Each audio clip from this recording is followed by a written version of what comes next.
नमस्कार, मैं सुलभ कुमार शर्मा और छत्रपति में आज आप सबका स्वागत करता हूं। जो मीन हम लोग पढ़ रहे थे, दो मेथड पढ़ लिए थे, डायरेक्ट मेथड और अज्यूम मीन मेथड। आज हम लोग क्या पढ़ेंगे, लास्ट वाला जो पार्ट है ना, स्टेप डेविएशन मेथड, उसी को पढ़ेंगे। ठीक है, exercise 14.1 CBSE class 10th। Okay, CBSE class 10th को हम लोग पढ़ लेंगे। एक्सरसाइज 14.1 और क्या लिखे, बस उतना ही है, नहीं मीन ना, स्टेप डेविएशन मेथड, ये जो चीज है इसी के बारे में आज हम लोग पढ़ेंगे। दो मेथड हम लोग पढ़ रहे थे, डायरेक्ट मेथड और अज्यूम मीन मेथड। ठीक है, जिसको हम लोग डेविएशन मेथड भी बोलते थे, उसको हम लोग पढ़ लिए थे। आज हम लोग क्या पढ़ेंगे, स्टेप डेविएशन मेथड।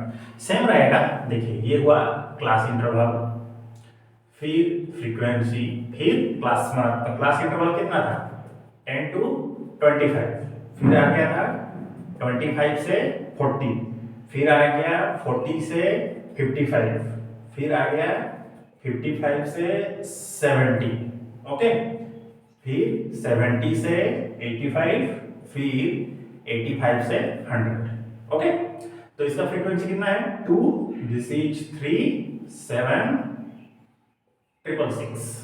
ओके, अब देखिए क्लास मार्क इसका कितना हुआ, 17.5, this is 32.5, this is 47.5, this is 62.5, this is 77.5 और दिस इज 92.5। ये क्लास मार्क है। अब क्या करेंगे हम लोग, डेविएशन फाइंड करेंगे। डेविएशन कैसे निकलता था, x माइनस a करके ना, तो इसको हम लोग अज्यूम मीन पकड़ लेते हैं a। मतलब 17.5 से अगर 47.5 को माइनस करेंगे तो कितना बचेगा, -30, दिस इज -15, 0, 15, 30 और ये 45।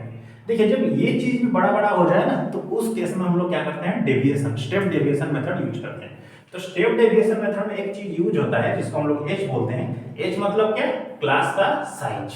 तो upper limit minus lower limit, that is 15।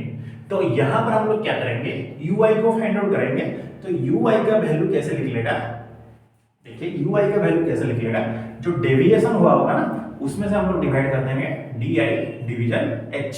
जो डेविएशन में h को डिवाइड करेंगे, मतलब -30/15, दैट इज कितना, -2।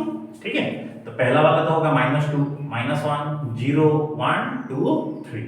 अब क्या करेंगे हम लोग, fi ui को फाइंड आउट करेंगे, मतलब फ्रीक्वेंसी और दिस। तो कितना हुआ ये, -4, this is -3, this is 0, this is हो गया कितना, गलत लिखे, fi ui नहीं,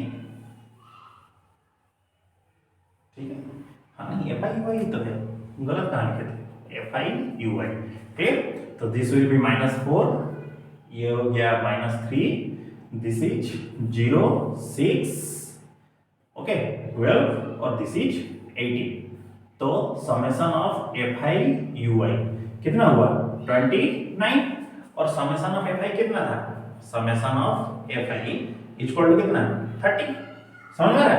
अब देखिए, इसका हम लोग को मीन फाइंड आउट करना है। तो मीन फाइंड आउट करने का एक तरीका है, x इक्वल टू, फॉर्मूला क्या है, summation of fi ui by summation of fi। ठीक है, जितना हुआ उसमें हम लोग कितना मल्टीप्लाई करना है, h। क्यों, क्योंकि h यहाँ पर हम लोग क्या कर रहे थे, डिवाइड करते रहे थे। इस केस में जब हम लोग ui फाइंड आउट किए तो h क्या किया, डिवाइड किया ना, तो उसको मल्टीप्लाई कर दीजिए, प्लस अज्यूम मीन। ओके, तो this is 29 divided by 30 into h कितना है, 15 प्लस 47.5। ठीक है, तो इसको डिवाइड करिए 2 से इसको डिवाइड करिए, 2 1 जा 2, 2 4 जा 8.5 प्लस 47.5, 0, ठीक है, 1, 7 4 कितना, 11 1 2, that is 6। So the answer is 62। Clear, so mean कितना हो गया, दैट इज 62। तो इसी के साथ ही हम लोग क्या किए, 14.1 एक्सरसाइज को कंप्लीटली ओवर किए।